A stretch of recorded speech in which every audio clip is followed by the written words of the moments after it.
welcome back. It's Shelby and today we are doing a little birdhouse project. So I have this little wooden birdhouse from the craft store. I've done a couple birdhouse DIYs before and I'll link them above and down below in the description if you want to check those out. Most notably would be my Christmas card birdhouse. I'm really proud of that one. I really like how it turned out. But today we're going to be doing a spring birdhouse.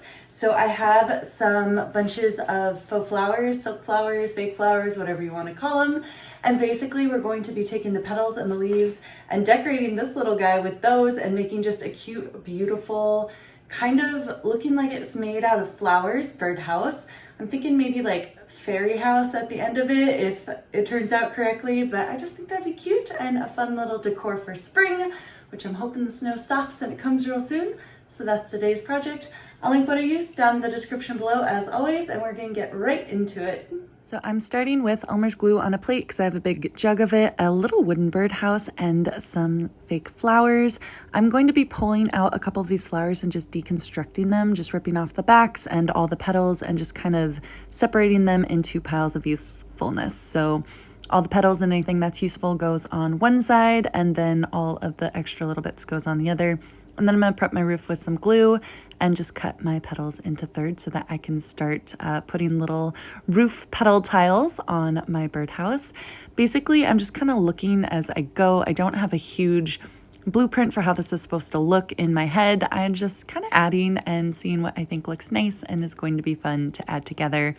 I haven't done this before with Elmer's glue, so we're going to see how it works. I've done it with greeting cards and other odds and ends for decorating these birdhouses, but not with fabric flowers, but I'm hoping the glue is enough to tack them down. That's the roof done. Super cute little flower petal party. And we are going to work on the back of the house here.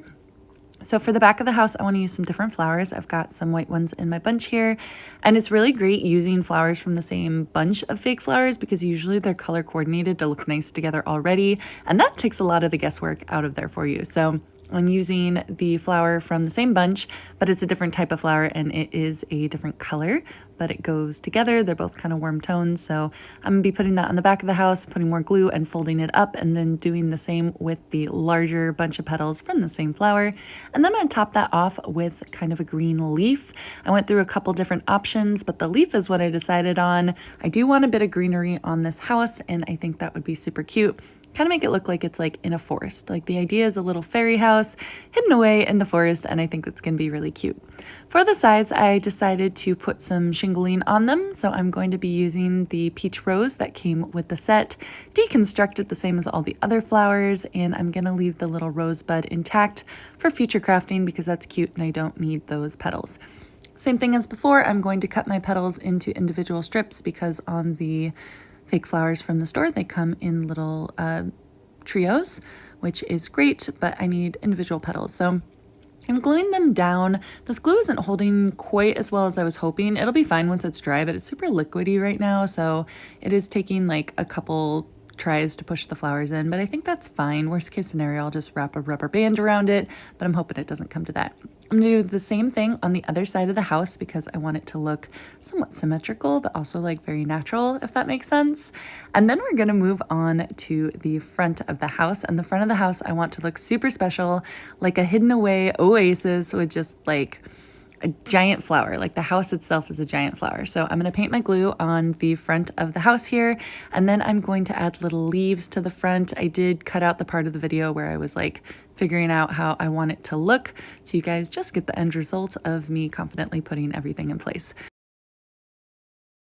Okay guys, so here is how it turned out. It is the most beautiful, magical little fairy castle, birdhouse made out of feathers, whatever you want to think of it as. I think it's so cute. It's petals galore, it's flowers everywhere, and my favorite part is the front entrance, which you wouldn't know is there unless you really knew to look, which kind of makes me think it's a fairy castle.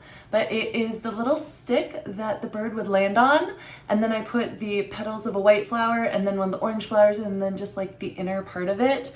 But seriously, how cute is that? Like, this is just an adorable little piece. Can't wait for it to go up on my shelf. Like, it's seriously so cute. In retrospect, if I was doing it again, maybe I would use hot glue instead of Elmer's glue just because it took longer to dry. And I feel like some of the flowers would have been easier to work with if they were permanently affixed rather than kind of sliding around in the time it took the glue to dry. That being said, I didn't want the wispies everywhere. Like, you know how hot glue leaves like wispies everywhere? I really wasn't trying to mess with that this time. So maybe next time I'll do it. This time I did not, but I still think it turned out awesome. I really hope you guys like it and think it is as cute as I do. And I'll see you here again soon. Thanks so much for watching. Bye for now. And here is how it turned out, just kind of zoomed in, spinning around so you can get the 360 of all the different sides. It's so cute, just absolutely adorable. I love it. I hope you guys too. Thanks for watching.